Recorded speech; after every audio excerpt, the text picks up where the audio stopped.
You didn't ask for your life to start the way it did, but somehow, from the very beginning, there was a sense that you were moving through the world slightly off script. Other people seemed to know what to expect, how to behave, when to celebrate, when to rest. You, on the other hand, were always watching, quietly sensing things beneath the surface that no one else mentioned. And long before you had words for it, you felt that this life was going to be different. It didn't begin with clarity, it began with interruptions, with delays, with pain. You may have called it bad luck or thought maybe you were doing something wrong. But the truth is, that disruption was sacred. It was the earliest sign that your life was marked not by ease, but by intention. And God doesn't mark things lightly. You were never just moving through chaos. The chaos was moving through you to awaken something ancient, a knowing, a strength, a vision that couldn't be given to you through textbooks or trophies. It had to be lived, felt, wrestled with. You didn't know it then, but your soul had already agreed to all of it. Before birth, before memory, before breath. That's why the moments that broke others seemed to break you open. You weren't built to shut down. You were built to expand. And every wound became a doorway. Every setback became a sacred signal. Every silence between your prayers was a message in disguise. You may have asked, why does this always happen to me? But what if the better question was, why did my soul say yes to this? Because that question leads you deeper. It shifts the lens. It brings reverence to the pain and purpose to the process. From the outside, it looked like a struggle, but spiritually, it was activation. God wasn't ignoring you. He was preparing you for what you asked for. You didn't ask for comfort. You asked for truth. And truth isn't handed to the mind. It's revealed through fire, through loss, through the tension of not knowing. And so, your early years were filled with contrast. One moment light, the next dark. One moment connected, the next completely alone. Not because you were cursed, but because you were being carved into someone who could carry more than most ever will. Others may have called it overthinking, oversensitivity, being too much. But heaven called it readiness. You see, sacred lives don't start with clarity. They start with resistance. Resistance to fitting in. Resistance to staying silent. Resistance to shallow answers in small boxes. That tension you felt inside was your original blueprint trying to rise through all the conditioning. There's something radical about someone who doesn't give up when it would be easier to shut down. Something holy about someone who chooses to feel everything instead of numbing it all out. And that was you. Even if you didn't know it yet. Every delayed promise, every sudden goodbye, every job, friend, or dream that slipped through your fingers wasn't a punishment. It was a pattern being broken. One you may have inherited, one you didn't even choose consciously, but your soul knew. And that knowing began to press forward, press upward, refusing to settle for illusions. You weren't just being separated, you were being initiated into a kind of walk that not everyone's built for. A walk where faith isn't theory, it's your oxygen. A walk where you don't just believe in purpose, you bleed for it. And slowly, through every misstep, something was waking up, because what breaks you doesn't end you when your life is aligned with eternity. Instead, it reveals you, refines you, unfolds you, not into what the world expected, but into what your soul always knew it came here to be. You weren't born to follow the script. You were born to notice the cracks, to ask deeper questions, to listen for what's not being said, beauty. And that's exactly what began to happen. Somewhere along the way, you stopped trying to walk the way everyone else walked. You stopped pretending not to care. You stopped holding your breath to make others comfortable. And in that quiet rebellion, the sacred disruption became sacred awareness. You noticed the timing of things, how your biggest shifts came not when you chased something, but when you finally let something go. You noticed how your peace didn't come from getting what you wanted, but from understanding why you didn't need it anymore. You noticed how your greatest breakthroughs came when you stopped forcing and started trusting. This was never about building a perfect life. This was about becoming someone who could walk through imperfection with presence. Someone who didn't need all the answers to live with intention. Someone who could sit in mystery without fear. That's you. That's the beginning. That's the sacred disruption. And now, the story unfolds. From a young age, there was a pressure inside you that no one else seemed to feel. Not the kind of pressure that comes from expectations placed on you, but something quieter, heavier, and far more personal. It was the pressure of significance. The feeling that your life meant something, even when nothing around you seemed to reflect that truth. And you didn't know how to name it. You just knew that you were holding something. It didn't always feel noble. Sometimes it just felt like exhaustion, like waking up already tired, even when your body had rested, like carrying emotions that didn't belong only to you, grief, longing, empathy so sharp it cut you open. You may have wondered if something was wrong with you, but in reality, something sacred had been entrusted to you. You were given an assignment, not in the way the world gives assignments with instructions and deadlines, but in the way heaven entrusts a soul with a purpose too deep for words. That's why you've always felt things more intensely. Why the pain of others lives in your bones. Why injustice shakes your spirit. It's because your soul carries memory of what healing feels like, of what love was meant to look like, of what wholeness really means. You weren't sent here empty. You came with codes, with sensitivity designed to perceive more than others do, with spiritual muscles that would only develop under pressure. That's why nothing came easy, not because you lacked faith, but because the strength you needed couldn't be built in ease. It had to be lived into, one sacred burden at a time. And yet, even as you carried this hidden weight, you kept showing up. Maybe no one ever told you how much that matters. Maybe no one celebrated the way you kept holding space for others even when you had no space left for yourself. But God saw it. God sees everything you carry in silence. Every moment you kept your heart open, when shutting down would have been easier. Every time you forgave without apology. Every time you stayed stood in a world that rewards hardness. This assignment wasn't about proving yourself. It was about remembering who you really are. And memory, true memory, often comes through contrast, through forgetting, through getting lost so that the finding carries weight, so that the truth comes not just as information, but as revelation. There were moments you doubted whether you could carry this much, whether your heart could survive another loss, another shift, another quiet ending. But here you are, still open, still walking, still willing to believe that something beautiful is being born in all this breaking. Because deep down, you've always known there's something sacred about the life you live. It doesn't follow the world's rules. Its value isn't measured in speed, or applause.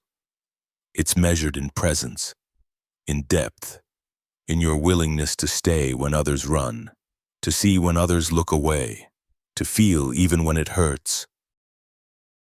And that hidden assignment you carry, it's never really been about doing. It's been about being someone who walks differently, who listens deeper, who loves with both discernment and surrender, That's why the roles you've played have always felt temporary, why the titles never really defined you. Because your calling isn't tied to what you do, it's tied to how you hold space for transformation in everything you touch. Sometimes that has meant walking away and from people, places, and patterns that couldn't hold your depth. And that hurts. It hurts to be the one who leaves, and even when staying would have meant shrinking. But every ending has carved space for something more aligned, more real, more whole. You've been guided, even when you felt abandoned. You've been led, even when it looked like wandering. Because the assignment doesn't always come with clarity. Sometimes it comes as hunger, as discomfort, as knowing that this can't be it, even when you can't explain why. That ache, that restless edge. It's not weakness. It's direction. It's your soul pulling you back into alignment with what it never forgot, even when your mind did. And now, after years of carrying that unseen weight, you're beginning to understand why it was given to you. It wasn't random. It wasn't cruel. It was a gift that needed time to open. And now, it's opening, not with fanfare, but with quiet, grounded awareness, with a new kind of strength that doesn't need to be loud to be real. You're starting to recognize the shape of your path. The places you were broken were actually places where light now leaks through. The silence you once resented has become sacred space. The timing you questioned is now starting to make sense, not logically, but soulfully. And what you're feeling is more than relief. It's return. You're returning to the truth of who you've always been beneath everything you were told to be. The assignment isn't finished, but it's no longer hidden. And now, you're ready to carry it not as a burden, but as a banner. Quietly, steadily, with humility and boldness both. Because you no longer need validation to confirm what your soul already knows. You are here for something holy, something generational, something eternal. And though it's taken time, and tears, and 1,000 silent yeses, you're ready. This is what you were chosen for. There were moments you thought the world had turned its back on you, when people left without explanation, when opportunities dissolved just as you reached for them, when doors that seemed open slammed shut with a finality you didn't expect. And in those moments, it felt personal, like rejection, like abandonment, like a wound you didn't know how to dress. But over time, slowly, painfully, you began to see it was never rejection. It was realignment. What felt like loss was, in truth, sacred redirection. Not punishment, not proof that you weren't good enough, but grace in disguise guarding you from what couldn't support the weight of your calling. Because your life isn't ordinary, and ordinary structures can't hold extraordinary purpose. You were never meant to build your life inside spaces that asked you to shrink. You were never meant to stay in relationships where your depth was dismissed. You were never meant to pour your spirit into places that only wanted pieces of you, not the whole. So yes, they left. Or you did. But not because something was wrong with you. Because something was finally waking up in you. That pain you felt when people walked away, it was sacred space being made. It was God clearing what couldn't walk the next part of the path with you. Not because they were bad, but because your vibration was changing. And when you're aligned with divine timing, anything built on illusion will naturally collapse. That's not failure. That's mercy. Think of all the times you tried to force your way in to be accepted, to be loved, to be seen. You gave your best. You softened your voice. You hid parts of your truth to stay connected. And still, it unraveled. Not because you were unworthy, but because you were trying to belong in a version of your life that no longer matched your soul. It takes a certain kind of maturity to recognize that. and a certain kind of faith to let go not with bitterness but with blessing. To stop asking why didn't they choose me and start declaring, thank you, God, for choosing me out of that. Because when rejection is redirection, the loss becomes the lesson and the lesson becomes the liberation. Rejection was never meant to define your worth. It was meant to reveal it. You don't need to be chosen by what you've outgrown. You don't need to chase what couldn't recognize you. You are not here to convince anyone of your light. You are here to walk so deeply in your light that those who are meant for you find you by the glow. And what a gift that is, because every closed door taught you how to knock on better ones. Every silence taught you to listen inward instead of begging for noise. Every goodbye taught you how to greet yourself more honestly. These were not detours. These were divine decisions.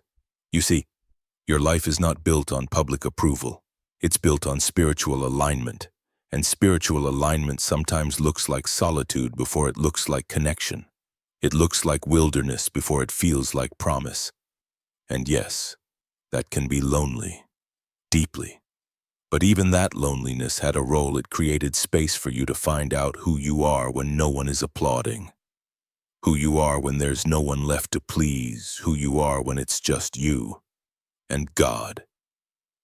That's where the real healing began. In the spaces that felt abandoned. In the seasons that looked barren. That's where your roots started to grow deeper. That's where your clarity sharpened. That's where your intuition got louder. You weren't being left behind. You were being led inward. Because before the right people could recognize your spirit, you had to first stop dimming it. Before the right calling could meet you, you had to stop trying to make peace with what no longer fit. And before the right doors could open, you had to let the wrong ones stay closed even when they looked good from the outside. You've come far. Far enough now to see that the pain didn't win. The rejection didn't destroy you. The silence didn't drown you. Instead, it made you pay closer attention. It made you sift what was real from what was convenient. It made you brave enough to walk away when your soul said no. Even if your heart still wanted yes. That bravery is rare, and it is sacred. It's not loud or showy, but it is transformative. It shifts timelines. It ends generational patterns. It breaks soul contracts that were never meant to be lifelong. And it frees you utterly, completely to begin again, with nothing to prove and everything to receive. So if you're still carrying the echo of an unanswered question, why didn't they stay? Let this truth wrap around you. They didn't stay because they weren't meant to witness what comes next. They weren't meant to hold space for the fullness of you. They weren't equipped to walk beside someone who carries light that exposes things not everyone is ready to see. And that's okay. Let them go in peace. Let the past bless you in wisdom, not in weight. You are not who you were when they left. You've grown. You've softened. You've risen. And now, because of everything that didn't last, you finally know how to hold what does. This is not the end. This is the rising. And it begins the moment you stop calling it rejection and start calling it revelation. There's a certain discomfort that comes with being different, not on the surface, but in your very wiring. From early on, you sensed it, while others adapted easily to family roles, cultural scripts, or community expectations.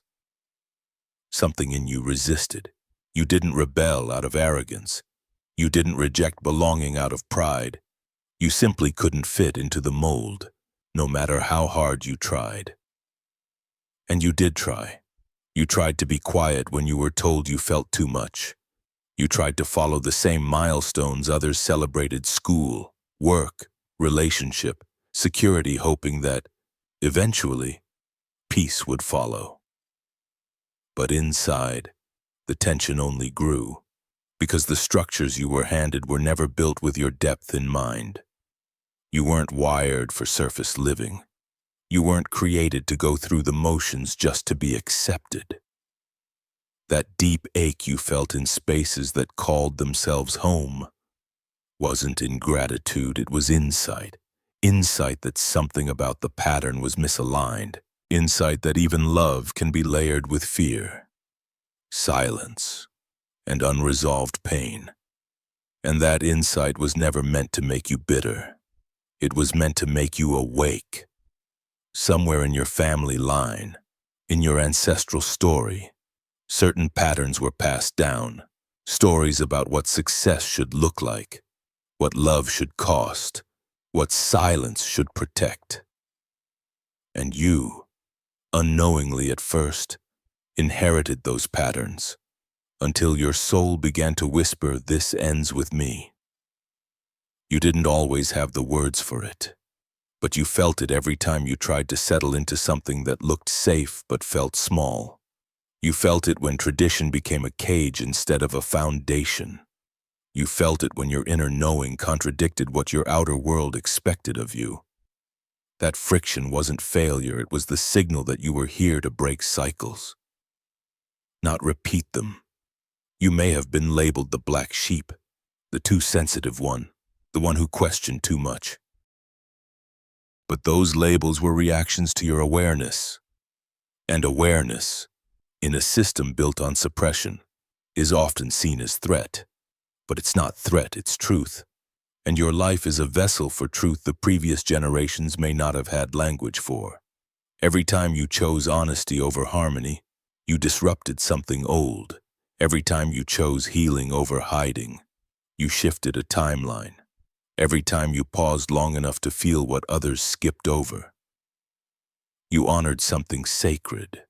That is not a small thing. That is generational alchemy.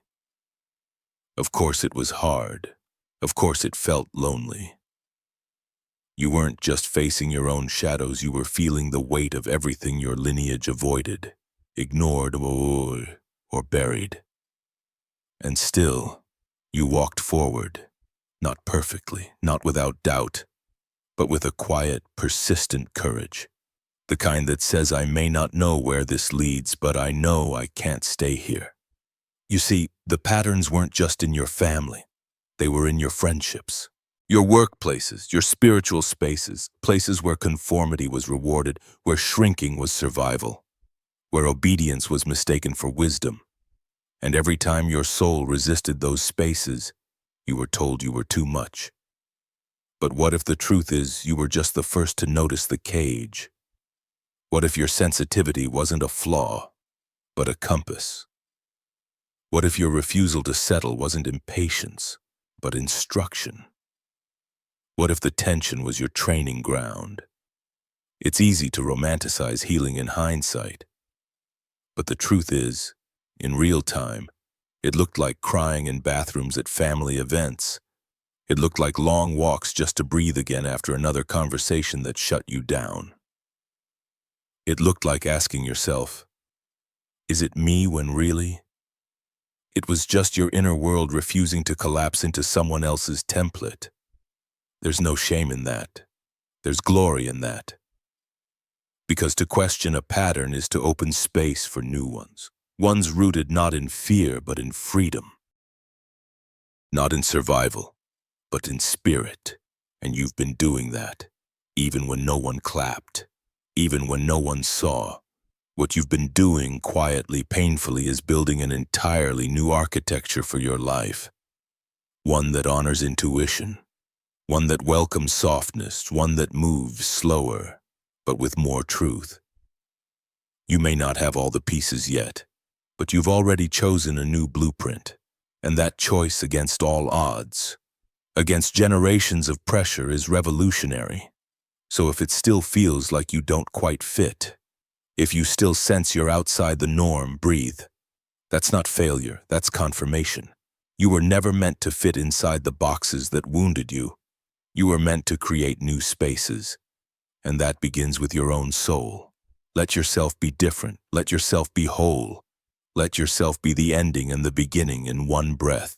The cycle breaker, the pattern shifter, the one who said, "No more," with love, not just for yourself, but for every soul that comes after you. Because when patterns refuse to fit, it doesn't mean you're wrong. It means something inside you remembers a better way, and that remembering is what makes you sacred. There comes a moment in every chosen life where words no longer suffice, where nothing anyone says quite reaches the ache inside. It's not depression, not confusion.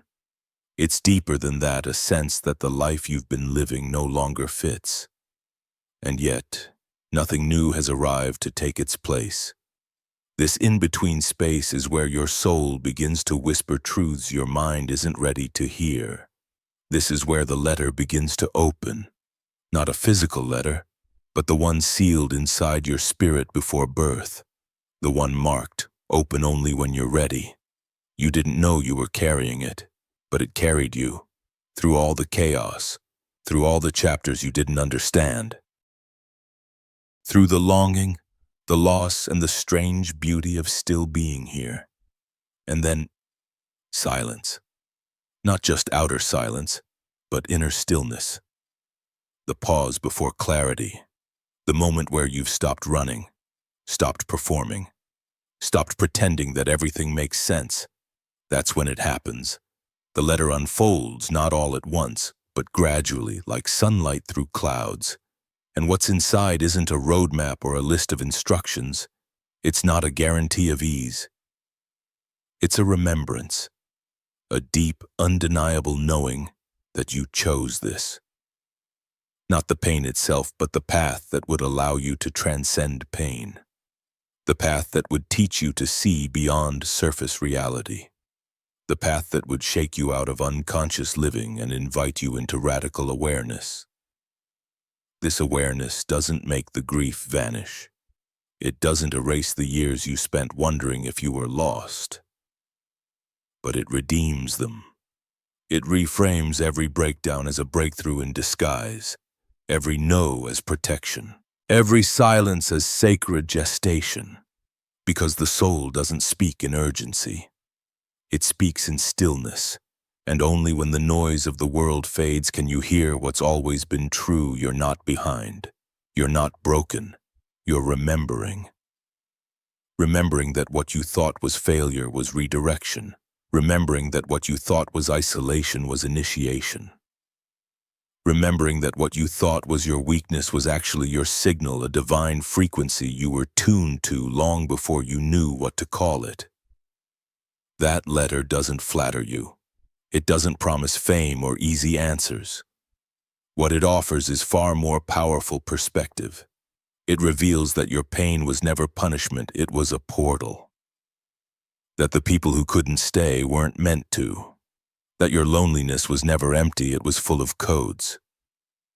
Preparing you for a life that doesn't begin with applause, but with alignment. And alignment requires truth, not performance, not perfection, truth. Raw, sacred, sometimes uncomfortable truth. The kind that says I can't be who I was trained to be, because I remember who I really am. And the moment you say that, truly say it, not just with your mouth, but with your choices, the world starts to shift around you. Old patterns unravel, old roles fall away, old versions of you begin to dissolve, not because you've failed them, but because you've outgrown them. You're no longer performing survival. You're embodying remembrance. This is why the silence was so necessary. It wasn't a punishment. It was protection from the noise that would have drowned out your awakening. You weren't abandoned. You were hidden, sheltered, until the time was right, until your spirit was strong enough to carry what your calling requires. You see, being chosen isn't about being better than others. It's about being willing to live with eyes wide open. To say yes to depth, even when it costs you comfort. To walk away from ease when it conflicts with integrity. To love fiercely, even when your heart's been broken. To forgive, even when you're still healing. That kind of path can't be lived accidentally. It must be chosen. And you did, long ago. The letter reminds you of that choice. It reminds you that your timing was never late, it was sacred. That your path was never random, it was written. That your purpose isn't waiting out there. It's waking up in here, and every part of your story, even the parts you wanted to delete, have led you to this moment of remembrance. You are not here to fit a mold. You're here to become a mirror for others to see their own light, their own truth, their own divine design. But that reflection begins with you seeing yourself clearly, not as the world sees you, but as you truly are, as God made you. So let the silence continue. If it needs to, let it speak.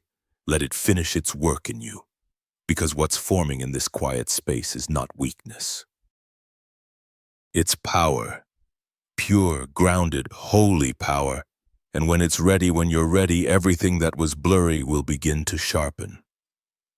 Not because anything outside changed, but because you did. You read the letter, and now you remember. There's a reason the traditional path never sat right with you. Why timelines that others celebrated felt like cages. Why conventional success, though appealing at times, left you with a quiet emptiness. You weren't designed to follow a map. You were born to become the compass, not to trace someone else's direction, but to sense your own. Maps are fixed. They're based on where others have gone before.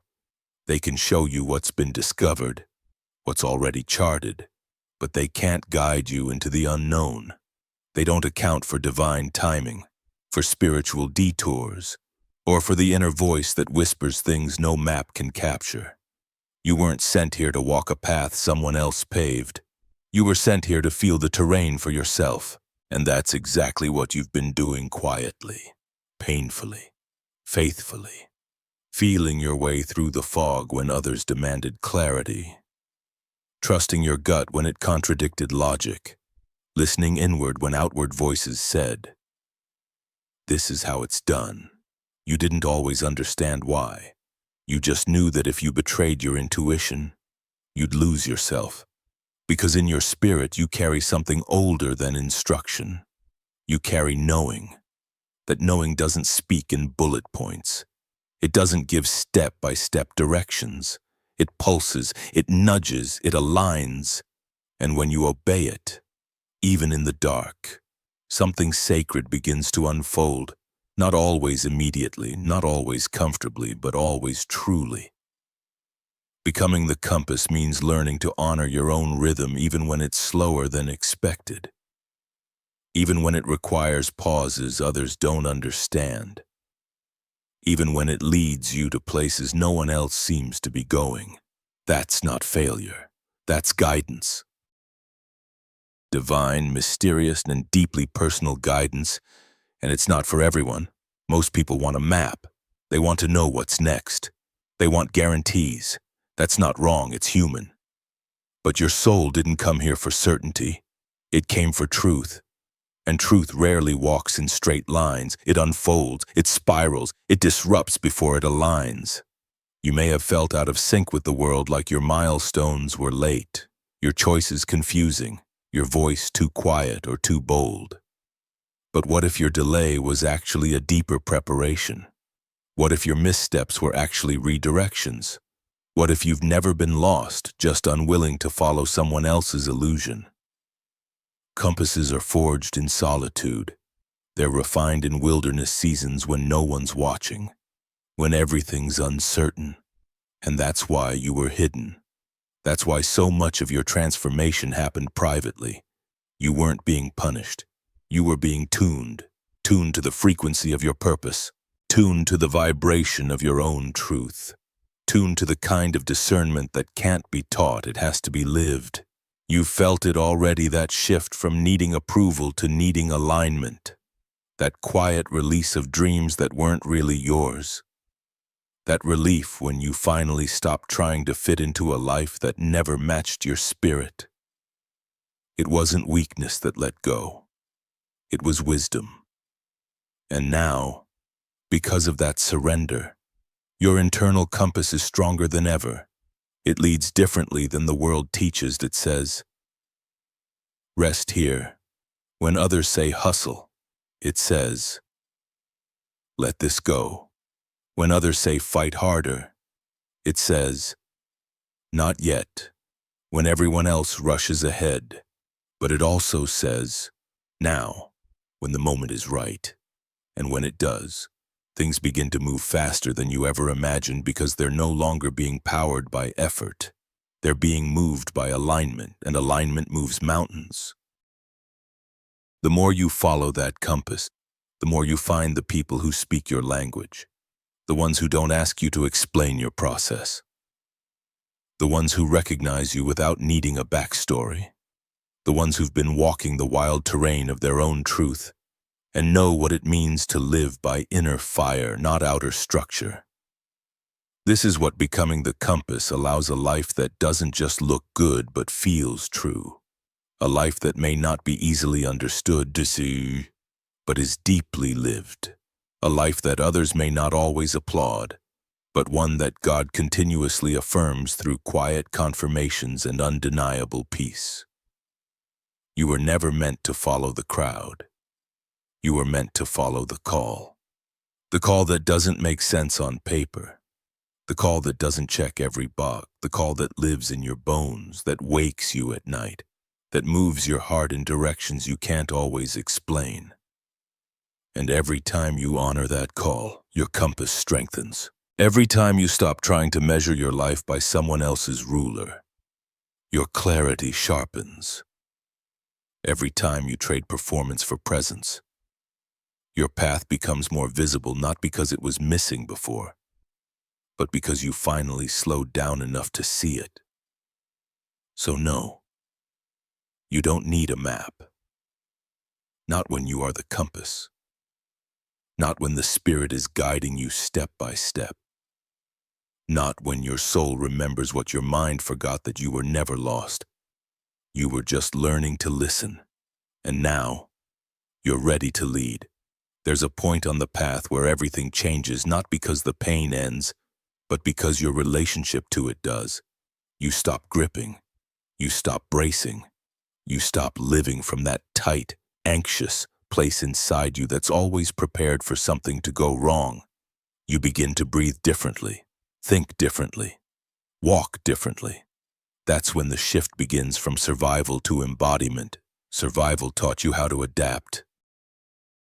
It taught you how to keep going, even when you were exhausted, how to wear a smile while bleeding internally, how to be strong for others when you felt fragile yourself. And those skills were sacred. They kept you alive. They got you here. But they were never meant to be your forever state. You weren't created just to survive. You were created to embody, to bring your full self into this world. Not the masked version, not the reduced, edited, or agreeable version. The whole self, the one who's been buried under years of expectation, trauma, performance, and protection. The one who knows exactly who they are, but hasn't always been given space to breathe. Embodiment isn't just about what you know, it's about what you become. It's when truth moves from your mind into your bones, when your intuition stops being a whisper and becomes your compass, when your boundaries stop being something you explain and start being something you embody, when healing stops being something you chase and starts being the ground you now stand on. But to get here, you had to pass through the fires, the fire of letting go of people, roles, beliefs, and versions of yourself you thought you needed. The fire of disappointment when what you hoped for didn't arrive the way you planned. The fire of stillness when nothing moved. And all you had was your breath and your faith. And every time you passed through those flames, something burned off. Not your essence, but your armor. The old self that was built on survival had to die so that your real self could rise. Not in fear, but in freedom. This is the moment where you stop chasing what you once thought you needed to be whole. You realize you already are. You've already paid the cost, already learned the lessons, already endured what you didn't think you'd survive. And now, you're ready to live from the place those experiences shaped, not as wounds, but as wisdom. Embodiment is quieter than survival. It doesn't scream for attention. It doesn't need to defend itself. It doesn't need to prove anything. It just is. It walks into a room and shifts the atmosphere, not with dominance, but with presence. Because when you're fully present in your body, your truth speaks before you do. You felt glimpses of this already, those moments when you didn't overthink, didn't second guess, didn't apologize for your existence. The moments where you stood in your center and let the world adjust. That's embodiment. And it's not something you achieve once and for all. It's something you return to, again and again. Each time you choose presence over fear. This shift isn't only internal. It begins to shape everything. Your relationships become more honest. You no longer tolerate connections that require self-abandonment. You stop chasing validation from those who never saw you clearly. You begin to attract people whose spirits recognize you not because you've explained yourself, but because your energy now speaks louder than your words. Your work becomes more meaningful, not just what you do, but how you do it. You no longer hustle from emptiness. You no longer compromise your peace for productivity. You begin to create from overflow, not obligation. Even your rest becomes sacred, no longer a reward for exhaustion, but a birthright, a declaration that your worth is not tied to how much you produce, but how fully you show up as yourself. And yes, the world may not always understand. You may still be called too slow, too intense, too sensitive, too different. But now, you won't shrink. You won't explain. You'll simply stand in your knowing, because the version of you that once craved permission no longer needs it. You've given yourself permission to be, to feel, to speak, to move at the pace of your soul. And when you live this way, others feel it. They feel safer around you, not because you fix them, but because you embody something they've been longing to return to in themselves. Your life becomes a mirror, not one that demands reflection, but one that invites it, by example. And that's what this was always about. Not survival, not status, not perfection, but embodiment. Living from the place where your truth and your presence are no longer separated. Walking as someone who remembers who they are not just intellectually, but energetically. Feeling your wholeness not as a destination, but as your starting point, and leading others not with force, but with the quiet power of someone who's already found their way home. You are no longer surviving your life. You are inhabiting it, and everything shifts from here. This is the part you didn't see coming, not because it wasn't promised, but because it required becoming someone new to receive it. Not new as in different from who you are, but new as in remembered, reclaimed, reawakened. Because now, everything is beginning to align, not all at once, and not without its mysteries, but with a clarity that you can feel in your bones.